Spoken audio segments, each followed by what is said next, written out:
कि आपको oxygen cylinder की क्या जरूरत है, आपके पास ये 2 सिलेंडर है, ये सिलेंडर है, तो मुझे लगता है कि बाबा जी ने बहुत मूर्खतापूर्ण बातें की है। ये केवल डायलॉग मत दे दीजिए, ये मत समझिए कि आपने पतंजलि एक ट्रस्ट चला लिया है और एक इतना बड़ा बिजनेस एम्पायर खड़ा कर दिया तो आप जो भी बोलोगे लोग इसे सहजतापूर्वक ले लेंगे। ये भारत की जनता है, हर चीज को एनालाइज करती है। इस दौर में हम हर एक को एनालाइज कर रहे हैं, आपको भी एनालाइज कर रहे हैं। बाबा रामदेव जी, आपने जमीनी तौर पे एक काम नहीं किया।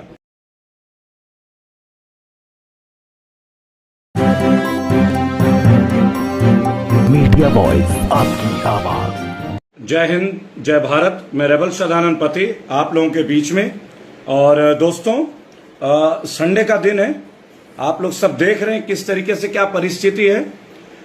इंडियन मेडिकल एसोसिएशन, आपने इनका पूरी नाराजगी देखी होगी। रेबल फाउंडेशन ने अपना एक वीडियो जनरेट किया आप सबके लिए, जो कि बाबा रामदेव से संबंधित है। और बाबा रामदेव चूंकि एक बहुत बड़े पूंजीपति भी और उद्योगपति भी हैं, तो मैं उनको कोई आध्यात्मिक गुरु के तौर पे नहीं देखता। मेरा उनके प्रति जो दृष्टि है बेसिकली मेरा अकेले का नहीं, शायद आप सभी का ही होगा। तो आप सभी भी उनको एक बिजनेसमैन ही मानते होंगे।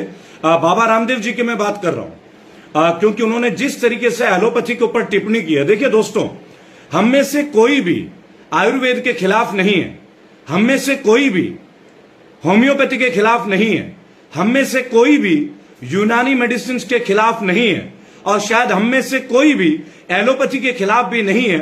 क्योंकि ये चारों जो मेडिकल साइंस के जो टॉपिक्स हैं, चाहे वो आयुर्वेद हो, चाहे वो होम्योपैथी हो, चाहे वो एलोपैथी हो, चाहे वो यूनानी हो, इन सब का प्रयोग विधिवत तरीके से किया जाना चाहिए। और हम में से हर कोई इसका इस्तेमाल करते हैं। हम आयुर्वेद का भी इस्तेमाल करते हैं, हम होम्योपैथी का भी इस्तेमाल करते हैं, हम एलोपैथी का भी इस्तेमाल करते हैं, और हम यूनानी दवाइयों का भी इस्तेमाल करते हैं, और हम दादी के नुस्खों का भी इस्तेमाल करते हैं जो हमारे बुजुर्गों ने बताया है। लेकिन कोरोना के इस काल में जो बाबा रामदेव जी ने जो टिप्पणी की है ना कि आपको ऑक्सीजन सिलेंडर की क्या जरूरत है, आपके पास ये 2 सिलेंडर है, ये सिलेंडर है, तो मुझे लगता है कि बाबा जी ने बहुत मूर्खतापूर्ण बातें की है। ये मेरी व्यक्तिगत राय है। अगर आप लोग सब इस राय में शामिल हैं तो इसमें कमेंट बॉक्स में लिखिएगा। रीजन है क्योंकि जिन लोगों की मृत्यु हुई है ना ऑक्सीजन की कमी से, उनके पास भी ये 2 ऑक्सीजन की सिलेंडर थी। बाबा रामदेव जी, जिन लोगों ने अपनी प्राणों की कुर्बानी दे दी है ना कोरोना काल में ऑक्सीजन की कमी से, उनके पास भी ये पेट में ऑक्सीजन का सिलेंडर था। जाकर उनके परिवार वालों से मिलिए, केवल डायलॉग मत दे दीजिए।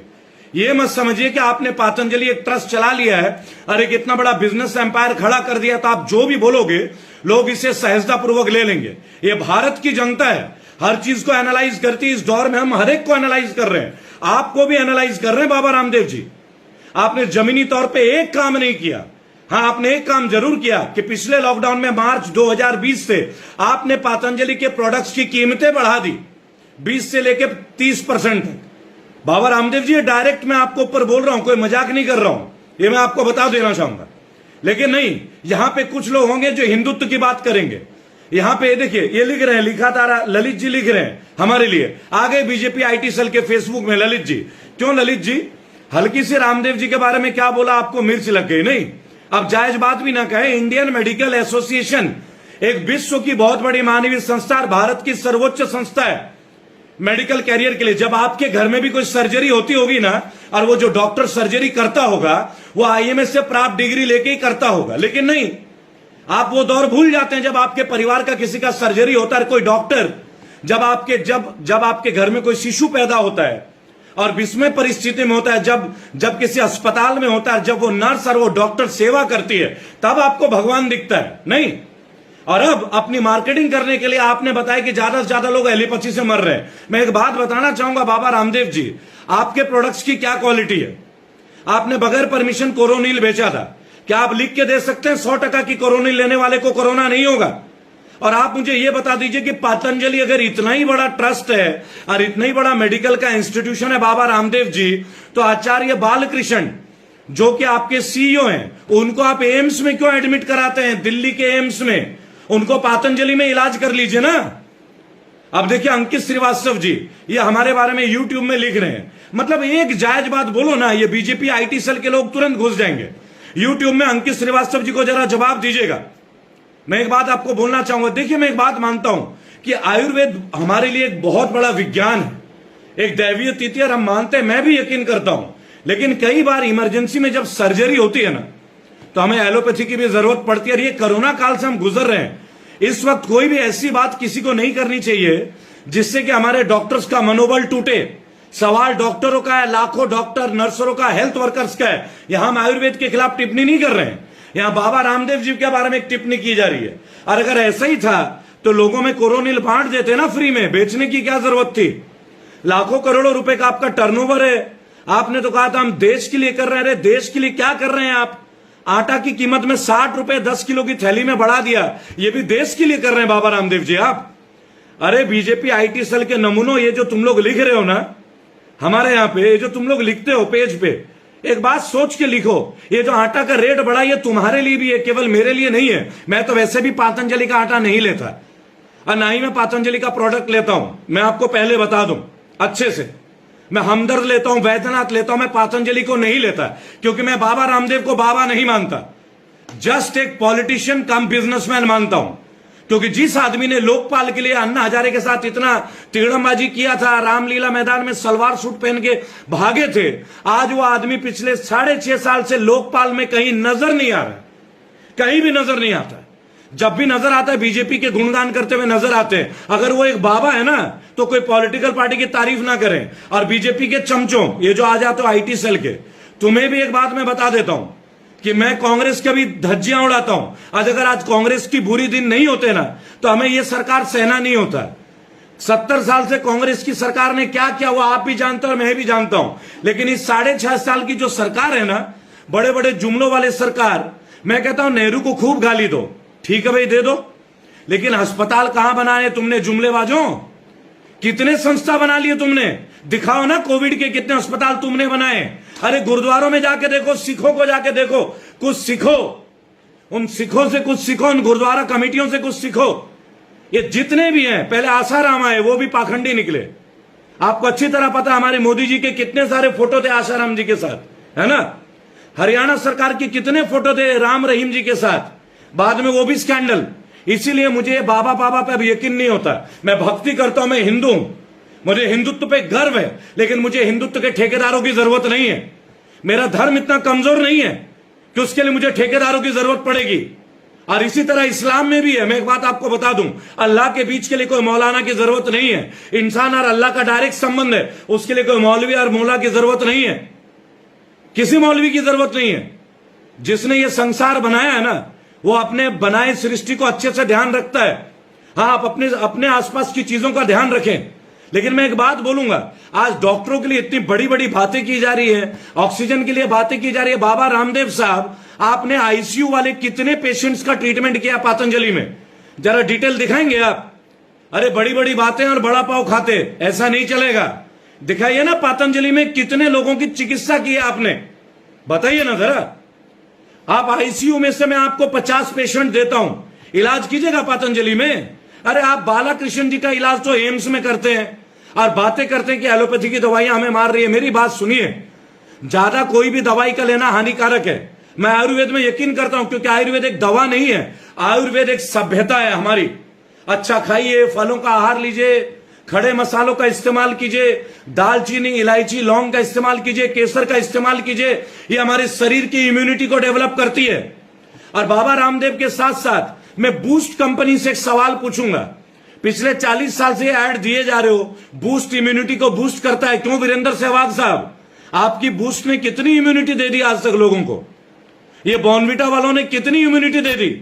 इन कंपनियों के ऊपर भी तल्ख सवाल होंगे। अरे कुछ मत है, मत लीजिए ये सब प्रोडक्ट, मत लीजिए। आप अपने घर में अपना अच्छा खाना खाइए, चना खाइए, मूंगफली खाइए, बादाम खाइए, पिस्ता किशमिश खाइए, फ्रूट्स खाइए, पपीता खाइए, फिश खाइए, अंडे खाइए, जो आप खाते हैं। नेचुरल प्रोटीन लीजिए। आपको कोई प्रोटीन पाउडर की जरूरत नहीं है, आपको कोई बूस्ट की जरूरत नहीं है, आपको कोई पतंजलि की पाउडर की जरूरत नहीं है, आपको कोई नेस्ले के पाउडर की जरूरत नहीं है। क्योंकि जब मैं पतंजलि की बात करूंगा ना तो बीजेपी आईटी सेल वाले बोलेंगे तो विदेशी की चमचा है।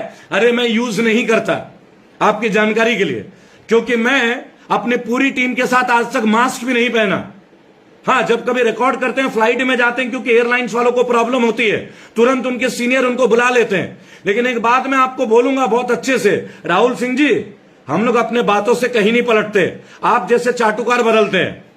मैं बता देना चाहूंगा आपको, एक छोटी सी बात है, इस समय हमारी बात है हम डॉक्टर्स का हौसला बढ़ाएं, हम नर्सेज का हौसला बढ़ाएं, फ्रंटलाइन हेल्थ वर्कर्स का हौसला बढ़ाएं, क्योंकि पिछले 1 साल से इतने लोगों ने अपनी कुर्बानी दी है खुदा के वास्ते, भगवान के वास्ते।